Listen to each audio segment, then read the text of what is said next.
వెంకట సతీష్ కిలారు గారిని join అవ్వాల్సిందిగా request చేస్తున్నాం.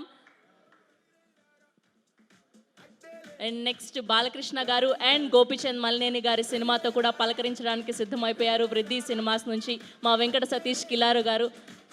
ఇదేంటండి మీరు ఆయనకు ఎక్స్ట్రా ఎనర్జీయా? నేను సతీష్ గారికి సపోర్ట్గా వచ్చాను. Okay, so please sir. యాక్చువల్గా సతీష్ గారు వృద్ధి సినిమాస్ మొట్టమొదటిసారి ఈ సినిమా తీస్తున్నారు. అంటే ప్రొడ్యూసర్గా ఇది మొదటి సినిమా ఆయనకి. నేను సో కమాన్ మోర్. నేను రంగస్థలం సినిమా తర్వాత నేను అప్పుడు కూడా చెప్పాను, మళ్ళీ మీకు గుర్తుందో లేదో, రంగస్థలం మైత్రి మిస్ ఆఫీస్కి వెళ్తున్నప్పుడు ఈయన ఈ స్వచ్ఛమైన చిరునవ్వుతో ఎప్పుడు గట్టిగా హక్ చేసుకుని నన్ను చూస్తూ ఎప్పుడు పలకరిస్తుండేవారు. నేను ఒకటే అనుకునేవాడిని, రంగస్థలం కనుక మళ్ళీ సూపర్ హిట్ అవ్వాలి, మళ్ళీ ఒకవేళ సినిమా ఏదైనా అయితే ఈ చిరునవ్వు ఉంటుందా లేదా నన్ను పలకరించడానికి, అంతే ప్రేమతో పలకరిస్తారా లేదా అని భయపడేవాడిని. నేను రంగస్థలం సక్సెస్ మీట్లో అదే చెప్పాను. నేను సక్సెస్ ఫంక్షన్లో నేను ఈ సినిమా సూపర్ అంటే సినిమా హిట్ అవ్వాలని కోరుకున్నాను, అంటే మళ్ళీ అంతే ప్రేమతో నేను పలకరించాలి అని కోరుకున్నాను. ఈవెన్ పుష్పకు కూడా అదే చెప్పాను యాక్చువల్గా. సో మైత్రి మూవీస్లో అందరికీ మమ్మల్ని అందరినీ ప్రేమతో పలకరించి మంచిగా చూసే వాళ్ళందరినీ ఆయన తర్వాత ఆయన ప్రొడ్యూసర్గా మొదటి సినిమా చేస్తున్నారు. We're so happy actually. అందరం అనుకున్నాం ఈయన మంచి ప్రొడ్యూసర్ కావాలని. సో అది రామ్ చరణ్ గారు హీరోగా బుచ్చిబాబు డైరెక్షన్లో మొదటి సినిమా కావడం అనేది చాలా ఫ్రాంక్లీ చెప్పాలంటే ఆయన ప్రేమ అండ్ అదృష్టం కూడా. And wishing the best first Satish గారికి and love you. Thank you.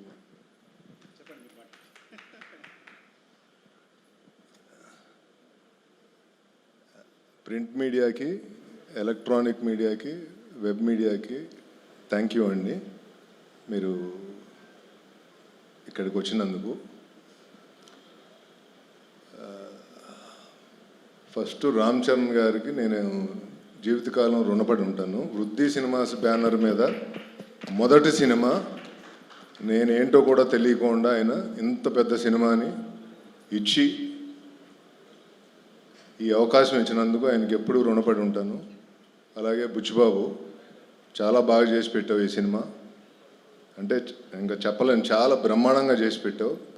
So Ram Charan గారు, నువ్వు, రత్నగవేల్ గారు, జాహ్నవి కపూర్, శివరాజ్ కుమార్ గారు అందరూ కూడా చాలా అద్భుతంగా చేసి పెట్టారు ఈ సినిమాని. నేను చాలా హ్యాపీగా ఉన్నా. ఈ సినిమా అవుట్పుట్ కానీ ఇది కానీ అన్నీ బ్రహ్మాండంగా ఉన్నాయి. అలాగే ప్రేక్షకులు అందరూ గుర్తుండిపోయే సినిమా ఇది. తప్పకుండా థియేటర్కి వచ్చి ఈ సినిమా చూడండి. ఈ సినిమా ఒక ఏం చెప్పాలి, మీ experience commercially very emotional ride ఈ సినిమా. సో చిన్న పిల్లల దగ్గర నుంచి పెద్దవాళ్ళ వరకు అందరూ థియేటర్కి వచ్చి చూసే సినిమా. June 4th ఈ సినిమాని రిలీజ్ చేస్తున్నాం. అంటే 3rd ఈవినింగ్ ప్రీమియర్స్ ఉంటాయి అన్ని సార్ల. Thank you so much. Satish గారు, ఒక మాట చెప్పండి. Through out this film shooting, so Ram Charan గారితో ఎప్పటికీ మర్చిపోలేని మూమెంట్ ఏంటో చెప్పండి. పోనీ సార్, మీరేంటి సార్ వెనక్కి వెళ్ళిపోతున్నారు, ఇలా ముందుకు రండి, వెలుగులోకి రండి.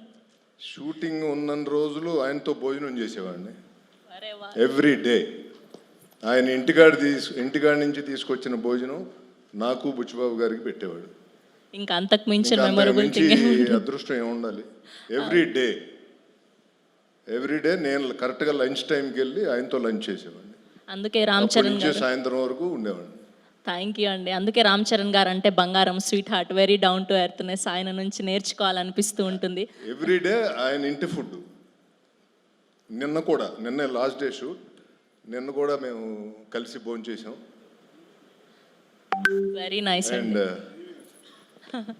అలాగే సుకుమార్ గారు ఈరోజు ఇక్కడికి వచ్చినందుకు చాలా థ్యాంక్స్. ఏమండి, మీరు నా కోసం వచ్చారు, అది నాకు తెలుసు, లేకపోతే మీరు ఎక్కడికి రారు. థ్యాంక్ యూ అండి, thank you so much. Plus ఈ సినిమాలో సుకుమార్ గారు కూడా నాకు partner. So thank you so much అండి. సపోర్ట్ థ్యాంక్ యూ సతీష్ గారు, thank you so much. Sir మీరు ఇంకేమైనా మాట్లాడతారా సినిమా గురించి, బుచ్చిబాబు గారి గురించి? సార్ ఆయనకి సిగ్గు ఎప్పుడు పోతుంది సార్? అసలు ఎప్పుడు అలానే కూర్చుంటారు. డైరెక్టర్ ఫైనల్ టచ్ అవ్వాలి, దానికన్నా ముందు నేను అంటే బుచ్చిబాబు గారి గురించి వెబ్ మీడియాలో కొన్ని ఏదో చూసేవాడిని, కానీ చాలా బాగా తీశాడు ఈ సినిమా. అంటే నేను ఏ రోజు బాధపడలా ఈ సినిమా తీసేటప్పుడు. యాజ్ ఏ ప్రొడ్యూసర్ డే 1 నుంచి ఈ రోజు వరకు నేను చాలా హ్యాపీగా ఉన్నా. సినిమా మేకింగ్లో కానీ అందరితో నేను చాలా హ్యాపీగా ఉన్నా. Thank you everyone.